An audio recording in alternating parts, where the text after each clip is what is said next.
Light of the Stars is a brand new strategy RPG featuring the stars who will save the world. Players will recruit dozens of unique characters, each with their own respective weapons, abilities, and class archetypes, inheriting special powers associated with the constellations. I've talked about this in the past when it was first announced, so I was ecstatic when the devs reached out to me and asked if I wanted to take a sponsored early look at the game. Naturally, I jumped at this opportunity. I love anime games, I love strategy games. This combines both, so naturally it was right up my alley. With this in mind, if this game looks like something you might be interested in playing, I urge you to take a moment, go down into the description and the pinned comment below, click that link, navigate on over, download the game, try it out. This game is currently playable in the US, Canada, and Korea. Let's go ahead, jump right into the game, beginning with selecting your character. Interestingly, you actually get to choose between a male and a female avatar.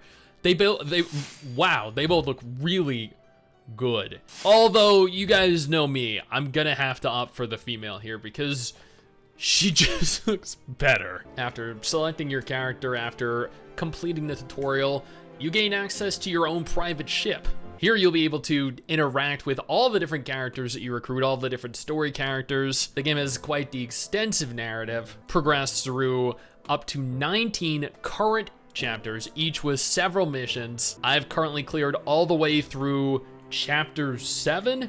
I've been playing this for the last couple days. Missions involve you deploying a squad of characters, which I'll go into in just a moment. That way, I can fill every single role. Now, as this is a strategy RPG, you have various different units that you can deploy in battle. You control where you deploy them. The main goal here is to prevent your player character from dying while completing whatever objective the specific game mode requires of you. Every hero has different abilities. Every hero functions differently. As you can tell down the bottom of the screen, I have a lot of AoEers, CCers, supports. I deployed my aerial unit first because she is capable of dealing with the other aerial units and also capable of destroying ballista, arbalists, various kinds of ranged weaponry. As you can tell, the units up the top are making their way down to my player character, so I can deploy a tank, a DPS, a knight character, anything I want. I'm gonna go ahead here and deploy this warrior type, who's a main melee DPS. He's gonna make quick work of those. She is eliminating all of the aerial units. I'm gonna go ahead and place my healer here just in case he needs healing. At present, he doesn't. I'm gonna go ahead and place my knight here, who's going to use her ability to rush the enemies. All the while, my aerial unit over here is absolutely decimating their backline. And that is pretty much it. That is at least how some of the battles function. My characters are absolutely overwhelming them, and then victory is mine. I'm really that good at this game. As noted, there are class archetypes. For example, Nolan here is a mage, Lottie here is an archer, Grace here is a tank.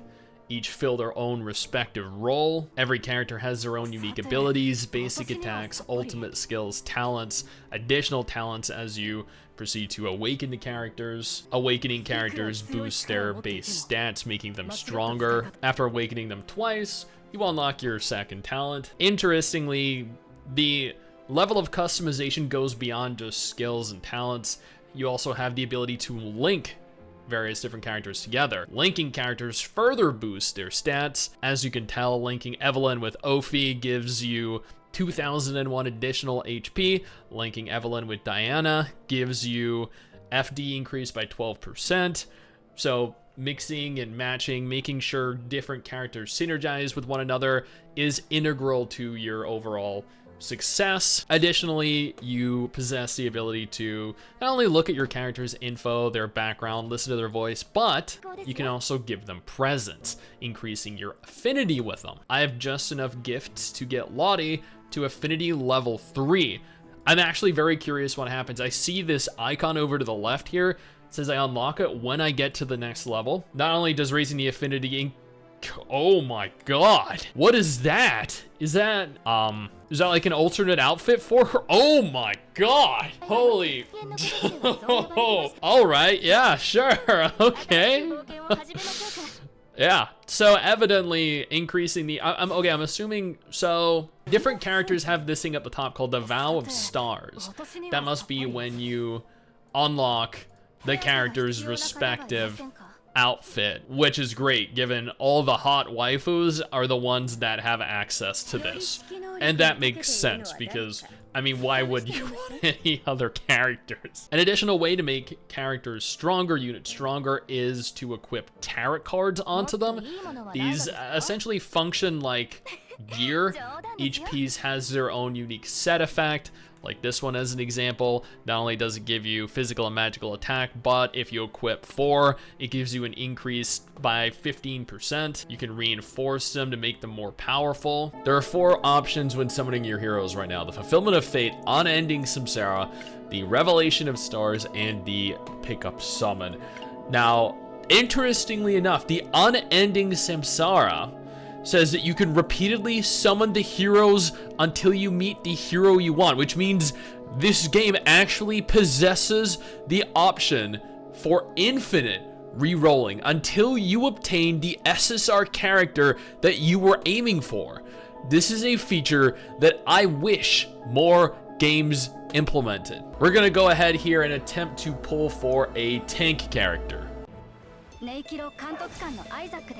Well, admittedly, this is definitely not the tank character I was aiming for. But you know what we can do? We can just re-roll. It's that simple. Maybe this time we'll be more lucky. And no, we were definitely not. This time though, this time I can feel it. This time we got... No.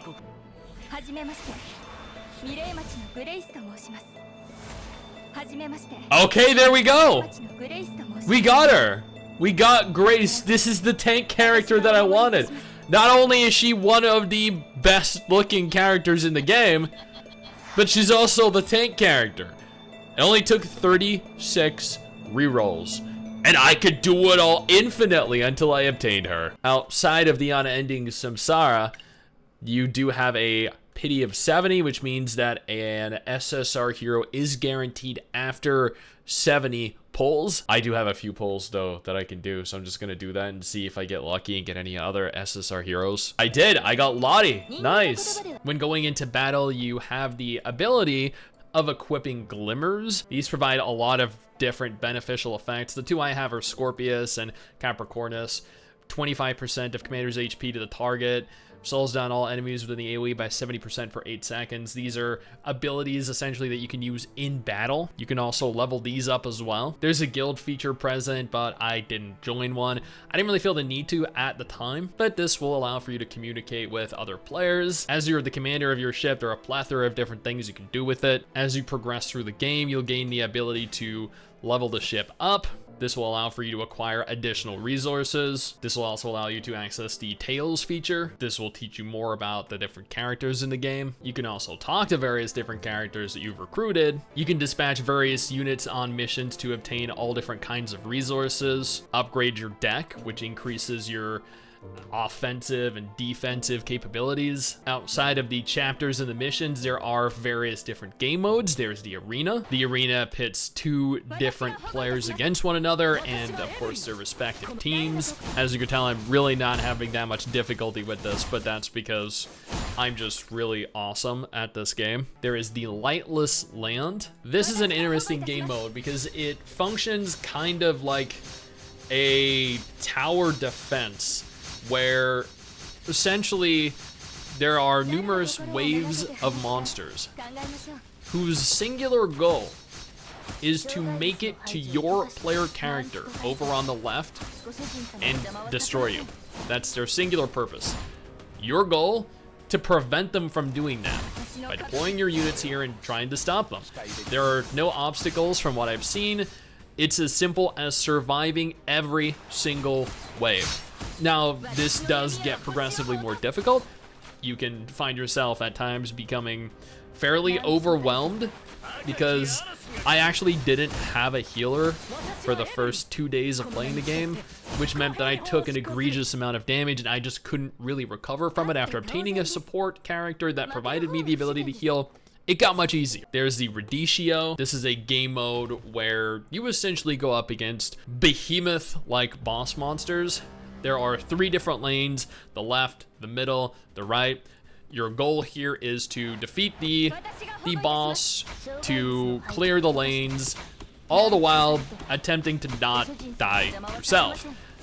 Now, clearing all 3 lanes means that you need units that are capable of tanking each respective lane's monsters, so a team of all mages, a team of all archers isn't necessarily gonna work.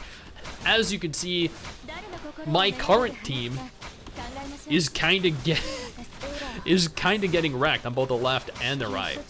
So I'm just gonna go here, deploy my current units that I have to try and stop them. But while my middle units destroy the boss, this was actually very close. My tank on the right almost died. Both my characters on the left died. I barely made it out of that alive. And this is why you need more melee units and more healers if possible. But this level of difficulty, this challenge is always very fun for me. There's the Celestial Exploration. This is one of those infinite tower modes where there are just continually higher levels. Every time you clear one, you get progressively better rewards. And your goal is to just continue pushing as far as your resources will allow for you to. At present, there is a 7-day goal going on. After 7 days, you're actually rewarded with this outfit for Tia, which looks freaking insane. You get rewards every single day you log in and accomplish the different goals. There's a 7-day login event where after the 7th day, you're rewarded with Aurora. There are some surprisingly fun mini games present that are separate from the main game, such as the Crystal Spheres. This is actually a very fun but also incredibly frustrating mini game. Your goal here is to just merge as many of the round balls together as you can, achieve the highest score possible. I think I spent probably 45 minutes here over the last couple days, probably longer than 45 minutes, seeing how high I could get. Because honestly, oh, that was bad. No, okay, yeah, no, I did good. Yeah, so I'm really not good at these kinds of games. I'm not good at planning for this, so it takes a lot from me. Then there's the archery game. This is pretty simple. You just fire your arrow, try to maximize your score with the number of arrows you have.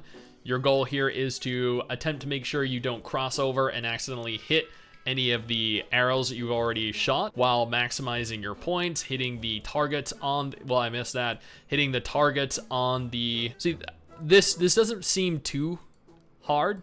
Oh, that was almost very bad for me. So these mini games are a nice little change of pace and provide you something additional to do, which is really fun, I think. I can't believe I missed that. I can't believe I missed that too. So evidently, not all of us, okay, yeah. Not all of us have supreme aim. But then there are sometimes I do something cool like that. So, and that is Light of the Stars. At the end of the day, this is a strategy RPG, which means a little bit of forethought, a little bit of planning goes a long way. The characters look very good. One of my favorites are actually Grace. She's a tank, which is surprising to me, but she just looks absolutely incredible. But at the same time, I also really like Abigail. I'm not sure why. There's just something about her that really appeals to me. If you like strategy games, if you like anime games, this game is definitely something you should at the very least try out. Because this game combines both together and provides you something interesting, something fun, depending on whether or not you like games like this. Now, with that in mind, if you are interested in what you've seen thus far, I urge you to take a moment, go down into the description of the pinned comment below, as I noted at the beginning of the video. Click that link and come join me in Light of the Stars.